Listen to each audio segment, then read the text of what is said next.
Assalamualaikum warahmatullahi wabarakatuh. Innal hamdalillah nahmaduhu wa nasta'inuhu wa nastaghfiruh wa na'udzu billahi min syururi anfusina wa min sayyiati a'malina. May yahdihillahu fala mudhillalah wa may yudlil fala hadiyalah. Asyhadu an la ilaha illallah wahdahu la syarikalah wa asyhadu anna Muhammadan abduhu wa rasuluh la nabiyya ba'dah. Allahumma salli wa sallim ala Muhammadin wa ala alihi wa ashabihi wa man tabi'ahum bi ihsani ila yaumiddin. Ma'asyiral muslimin rahimakumullah, bapak-bapak, ibu-ibu, jamaah salat subuh Masjid Jami' At-Thayyibah yang dimuliakan Allah. Dalam kesempatan yang baik ini, pertama-tama saya mengajak kita semua agar meningkatkan ketakwaan kita kepada Allah. Allah Subhanahu wa ta'ala dalam arti yang sebenar-benarnya takwa, yaitu menjalankan semua yang diperintahkan oleh Allah dan menjauhi semua yang dilarang. Yang kedua, marilah kita selalu bersyukur kepada Allah, karena Allah telah memberikan nikmat yang begitu banyak kepada kita, yang tidak bisa kita hitung satu persatu, begitu banyaknya. Dan Allah tetap memberikan nikmat itu kepada kita walaupun kita bermaksiat. Kita belum bertaubat pun Allah tetap memberikan nikmatnya kepada kita. Kemudian yang ketiga, marilah kita selalu berselawat kepada Nabi Muhammad sallallahu alaihi wasallam yang telah mengantarkan kita semua keluar dari alam yang dulunya gelap gulita, alam jahiliyah. Sekarang kita berada di alam yang terang benderang. Juga kepada keluarganya dan juga para sahabatnya yang mengikuti beliau hingga akhir zaman. Jamaah yang dimuliakan Allah, dalam kesempatan yang singkat ini, izinkan saya membawakan kajian dengan tema hakikat dunia dalam pandangan Islam. Allah Subhanahu wa ta'ala berfirman dalam Al-Quranul Karim, surat Ad-Duha ayat 4 sampai dengan 5. A'udzu billahi minasyaitonir rajim. Walal akhiratu khairul laka minal ula. Ayat yang sering dibacakan oleh imam pada saat salat 5 waktu. Wala saufa yu'tika rabbuka fatarda. Sungguh, kata Allah, akhirat itu lebih baik daripada dunia. Walal akhiratu khairul laka minal ula. Dan kelak Tuhanmu pasti memberikan karunia-Nya kepadamu sehingga engkau ridha. Apa makna dari ayat ini? Dalam kitab-kitab tafsir sering disebutkan bahwa dunia ini sementara. Semua ulama sepakat, kita nggak akan lama tinggal di sini. Sedangkan tujuan utama kita adalah akhirat. Tetapi dunia ini, menurut pandangan Islam, tetap bernilai. Ada nilainya. Contohnya, Nabi Muhammad sallallahu alaihi wasallam tetap hidup, bermuamalah, berinteraksi dengan sahabat, memimpin dalam kehidupan sehari-hari, juga berjihad di jalan Allah. Artinya apa? Ada sesuatu yang diupayakan sebagai tujuan hidup. Jadi kalau Nabi berupaya melakukan sesuatu, berarti ada sesuatu tujuan hidup. Kapan? Nanti. Jadi Islam ini tidak anti dunia. Salah kalau ada orang mengatakan bahwa Islam ini anti dunia. Atau bagian dari umat Islam ada yang anti dunia. Itu salah. Karena dunia ini adalah sarana. Jadi dunia ini ada istilah di tangan, bukan ada di hati. Hanya penempatannya aja yang kita seringkali salah. Jamaah yang dimuliakan Allah, dunia ini tempat ujian. Jadi wajar saja kalau di dunia ini kita susah. Nggak usah banyak mengeluh. Al-Quranul Karim, surat Al-Mulk ayat 2, menyebutkan allazi khalaqal mauta wal hayata liyabluwakum ayyukum ahsanu amala. Yang menciptakan mati dan hidup. Mati dulu. Allah menciptakan mati kemudian hidup. Untuk apa? Untuk menguji.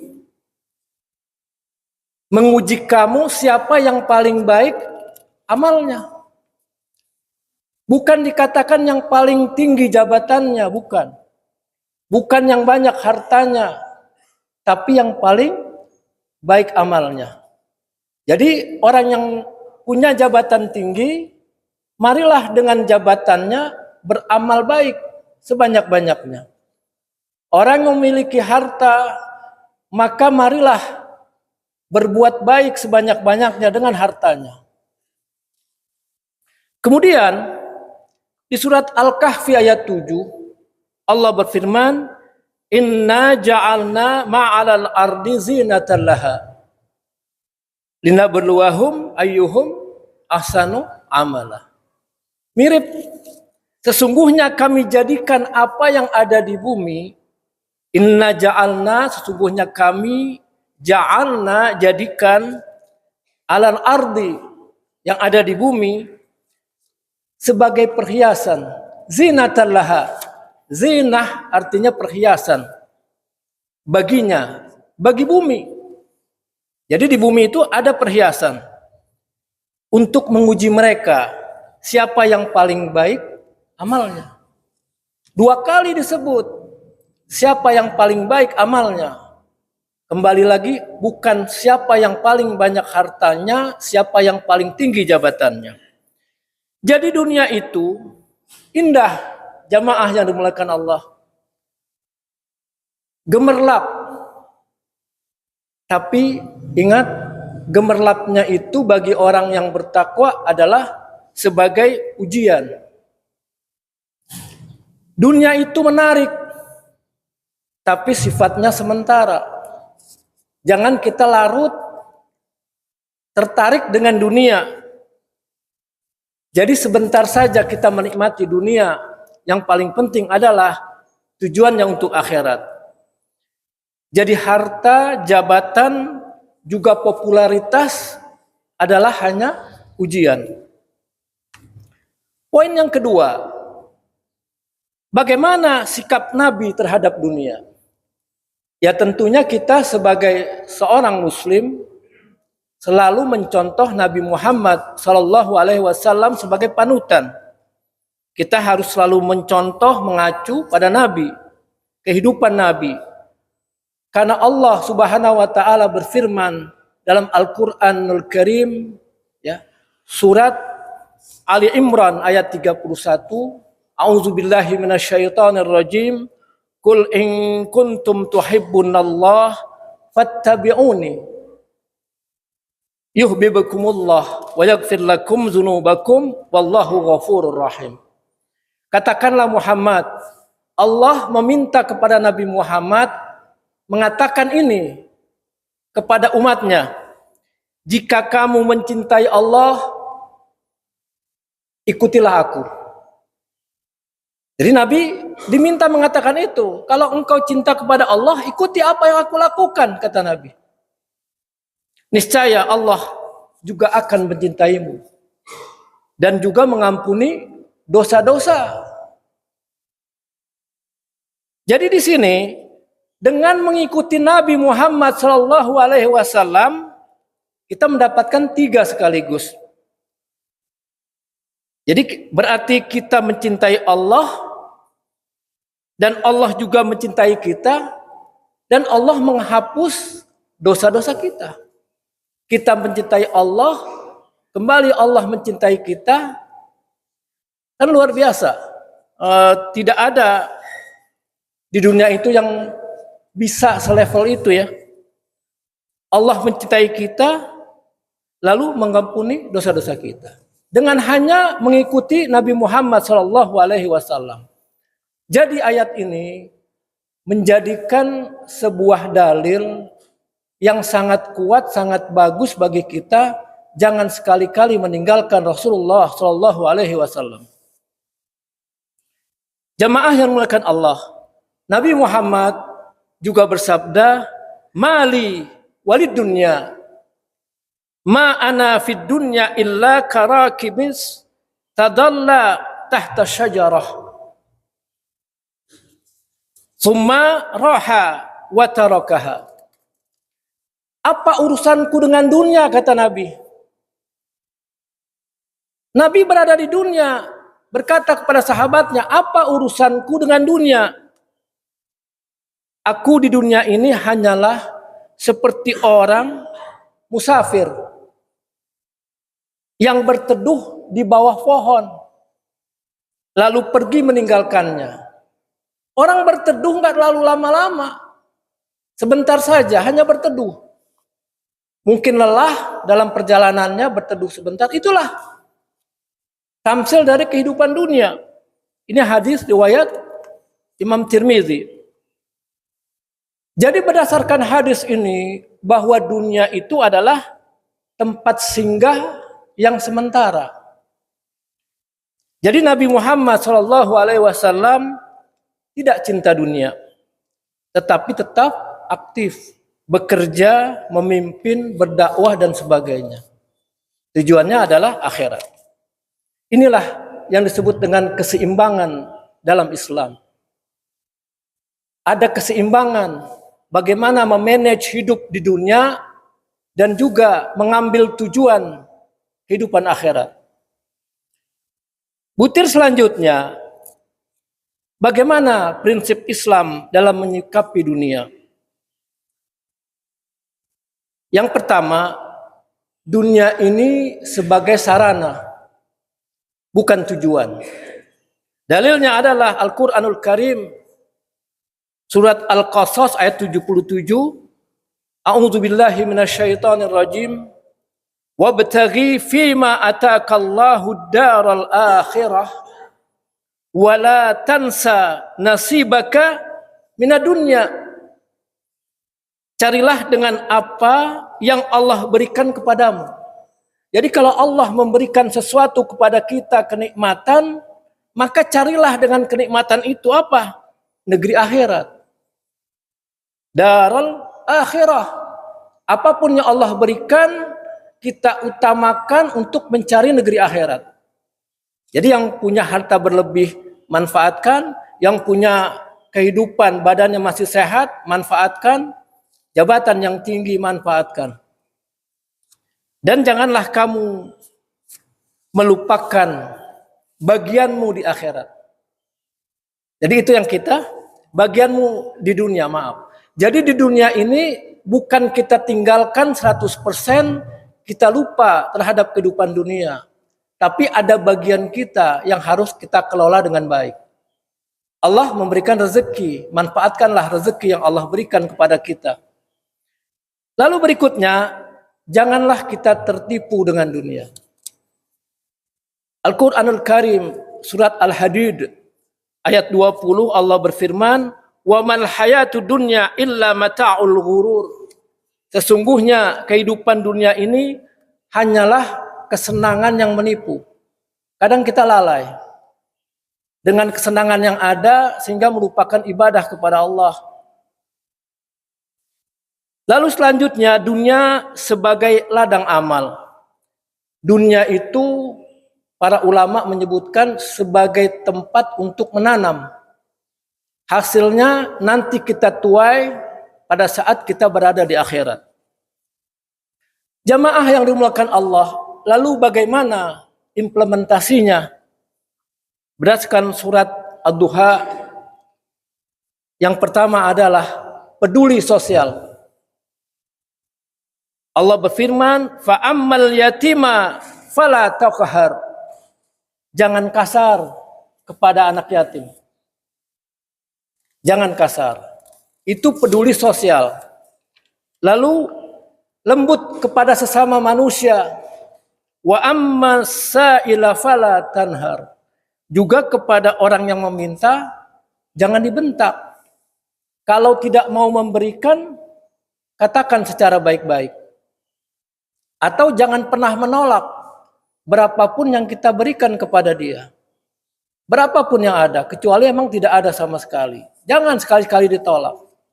Walaupun hanya 1.000 rupiah, kita ada di kantong, orang minta kita kasih. Karena kita tidak tahu. Mungkin itu ujian dari Allah. Kalau Allah menurunkan malaikat menyerupai manusia, meminta, menguji kita, meminta, apakah kita tahu bahwa itu ujian dari Allah? Enggak tahu kita. Jangan ditolak. Kalau mau ditolak, tolaklah dengan halus. Lalu ceritakan, sebutkan secara berulang-ulang nikmat apa saja yang sudah kita dapatkan selama ini. Jadi ini ungkapan dari rasa syukur. Jadi jangan cuma mengeluh, melihat susahnya aja. Kita masih bisa bernafas dengan baik, paru-paru kita sehat. Ada orang yang nggak bisa bernafas seperti kita. Harus pakai dibantu dengan tabung oksigen. Berapa harga oksigen? Kita masih bisa jalan dari rumah ke masjid. Jadi kita syukuri apa yang ada. Tangan kita bisa bergerak dengan lenturnya. Ada orang yang udah nggak bisa bergerak. Jamaah yang dimuliakan Allah, perlu digarisbawahi bahwa kita itu seringkali salah dalam menempatkan dunia yang seharusnya hanya sekedar sarana dijadikan tujuan utama.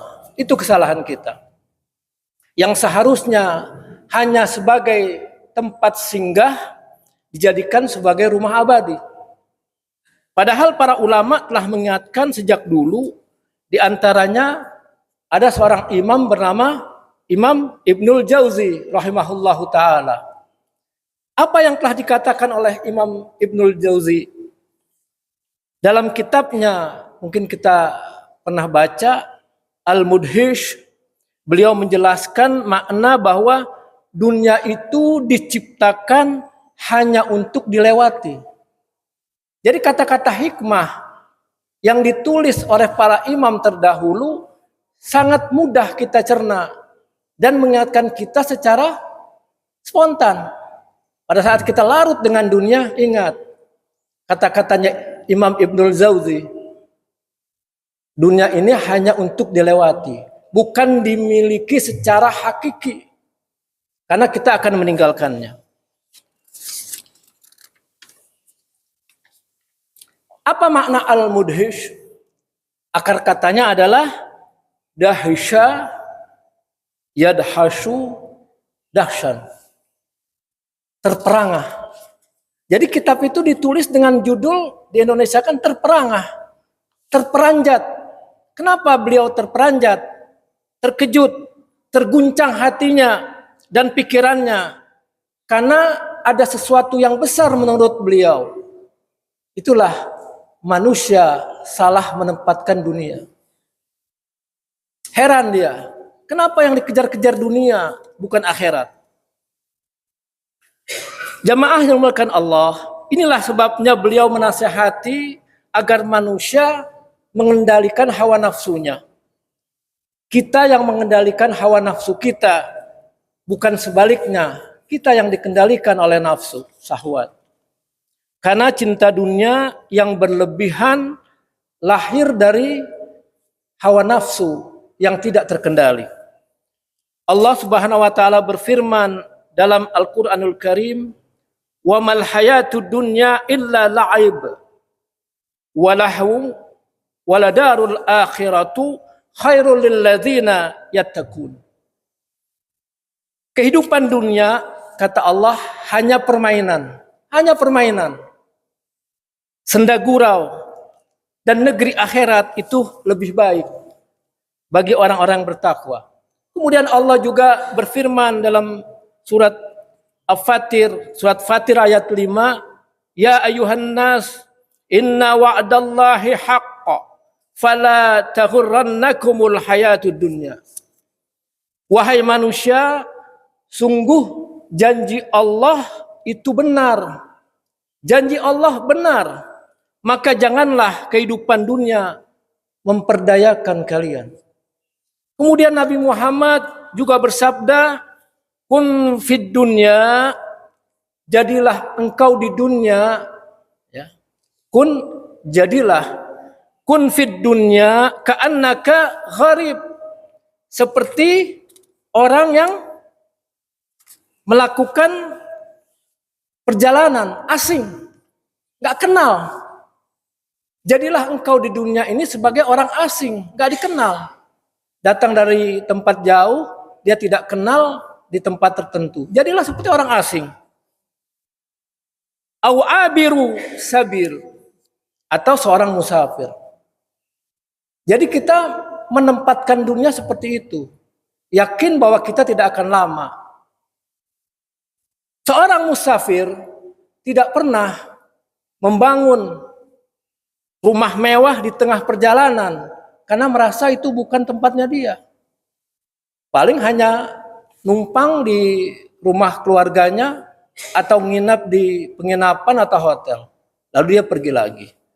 Karena tujuannya hanya sebentar. Begitulah tamsil kehidupan dunia. Jamaah rahimakumullah. Namun Islam tidak melarang kita bekerja. Tidak melarang kita kaya. Silahkan. Tapi Islam melarang jangan sampai dunia menguasai hati kita. Kita boleh kaya, boleh bekerja, boleh menggapai jabatan setinggi-tingginya, prestasi yang setinggi-tingginya, tapi jangan sampai dunia menguasai hati kita. Janganlah menunda-nunda taubat. Setiap saat taubat. Astagfirullah wa atubu ilaih. Zikir, tapi dengan meresap di hati. Ya Allah, aku mohon ampun. Wa atubu ilaih. Aku bertobat kepada Engkau. Jangan menunda-nunda berbuat kebaikan.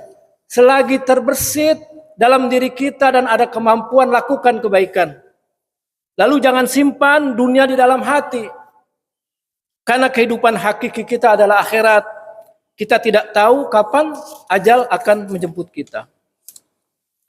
Kemudian Allah berfirman dalam Al-Quran yang mulia, yang merupakan pedoman hidup kita, "Wattaqu yauman turja'una fihi ilallah." Dan takutlah kalian pada hari ketika kalian dikembalikan kepada Allah. Kenapa harus takut? Karena di hari itu kita nanti akan dimintai pertanggungjawaban. Kita akan membawa amal kita. Syukur-syukur amal kita cukup untuk memasukkan kita kepada surga Allah. Jadi ini ada di Al-Baqarah ayat 281. Jamaah yang dimuliakan Allah, ada beberapa nasihat ulama salaf yang menegaskan bahwa hakikat dunia itu sama seperti apa yang dikatakan Imam Ibnul Jauzi. Antara lain ada seorang imam yang bernama Hasan Al-Basri rahimahullahu ta'ala. Beliau berkata, "Ad-dunya daru mamar, la daru maqar." Dunia itu adalah tempat lewat katanya, bukan tempat untuk menetap. Mirip dengan Ibnul Jauzi. Kemudian Imam Ahmad bin Hanbal rahimahullahu ta'ala pernah ditanya oleh muridnya, "Ya Syekh, kapan seseorang itu benar-benar akan beristirahat?" Beliau menjawab, "Inda awwali qadamin yada'uha fil jannah." Ketika kaki pertamanya melangkah ke surga. Baru berhenti. Sebelum kaki pertama melangkah ke surga, lakukan amal kebajikan sebanyak-banyaknya. Ini perkataan seorang ulama yang zuhud. Kemudian Imam Ibnul Qayyim rahimahullah berkata, "Man ahabba dunya adarra bil akhirah." Barang siapa mencintai dunia secara berlebihan, maka ia akan merusak akhiratnya. Jangan cinta dunia, apalagi berlebihan. Jamaah yang dimuliakan Allah, sebagai penutup, saya ingin sedikit menyampaikan ucapan terima kasih sebagai wakil dari pengurus DKM di masjid ini, bahwa selama ini masjid kita alhamdulillah makmur. Karena bapak-bapak dan ibu-ibu sekalian beribadah di tempat ini, memakmurkan masjid, menyumbangkan hartanya sehingga masjid ini makmur. Tanpa ada bapak-bapak, ibu-ibu, maka masjid ini akan sepi. Kami ucapkan terima kasih yang sebesar-besarnya, semoga Allah membalas dengan sesuatu yang lebih daripada itu. Tentunya selain di dunia, Allah menjamin di akhirat juga akan dibalas oleh Allah.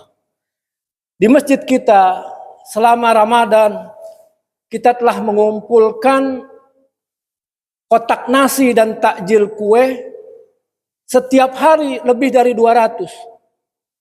Nggak pernah pas 200, targetnya 200.